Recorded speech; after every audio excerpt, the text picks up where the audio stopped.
ये अल किफ़ाया फ़ी मारिफ़ाती उसूल इल्म रिवाया, इसके अंदर लिखा है, एक बहुत बड़े मुहद्दिस थे, इमाम अहमद बिन हम्बल को कहने लगे, ये जो आपने काम रखा हुआ है न कि फ़ुलानुन ज़ईफ़ुन फ़ुलानुन कज़्ज़ाबुन, कि वो फ़ुलान जो है रावी वो कज़्ज़ाब है, फ़ुलान ज़ईफ़ है, फ़ुलान ये है, फ़ुलान वो है, और आगे नाम उनके बड़े बड़े हैं।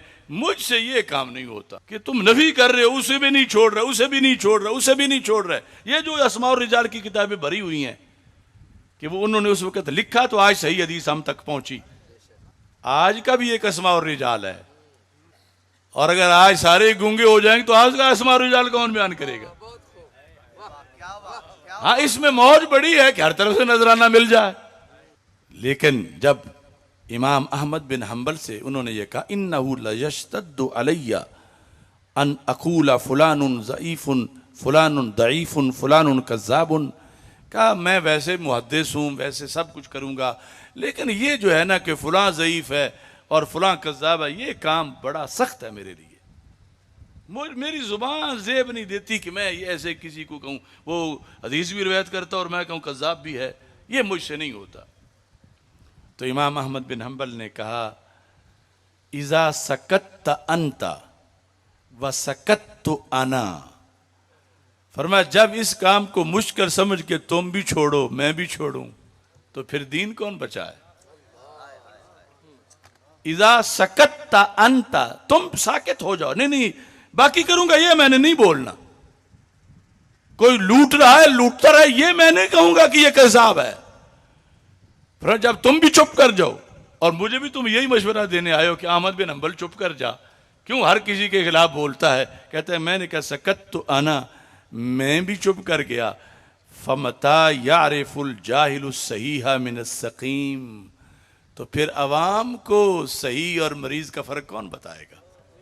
हम अगर अपनी सहूलत के पेश नज़र चुप कर जाएं कि इसमें जान जाती है, इसमें इख्तिलाफात हो जाते हैं, मुरीद घट जाते हैं, नजराने बंद हो जाते हैं, जेलें हो जाती हैं, FIR कटती हैं, बहुत क्या कुछ नहीं होता। फरमाया अगर हम चुप कर जाएं तो फिर अवाम को रहनुमाई कौन करेगा? लिहाजा आज का भी एक अस्मा और रिजाल है, और उस अस्मा और रिजाल को अगर आज हमने जिंदों ने ना बयान किया तो सदी के बाद कौन बयान करेगा? कि जब फलां जमाना था, फलां मसनद पे एक हजरत साहब थे, लेकिन थे क्या, उनका नजरिया क्या था, उनका अकीदा क्या था, वो तफजीली थे, वो राफजी थे, वो नासबी थे, वो खारजी थे, वो क्या बला थे? क्योंकि जब तक ये चीज मुअय्यन ना हो कि वो सुन्नी थे तो उस वक़्त तक उनकी बताई हुई हदीस कबूल नहीं होगी।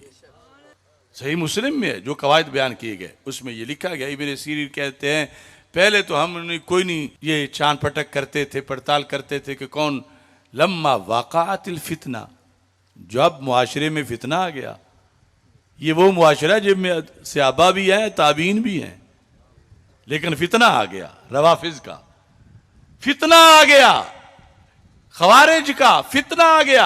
अब कहते हैं जब कोई कहे कि हजरत साहब तशरीफ लाए हुए हैं दर्स से हदीस सुन लो, तो हम कहते हैं सम्मू लना रिजालकुम, हजरत साहब जरा पहले अपनी सनद तो सुनाओ।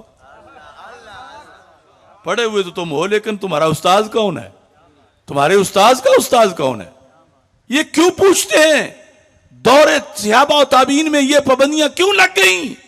कहते इन कानू मिन अहले सुन्ना फयुखज़ु हदीसुहुम व इन कानू मिन अहलिल बिदअ ला युखज़ु हदीसुहुम, अगर सुन्नी हुए तो फिर बात मानी जाएगी।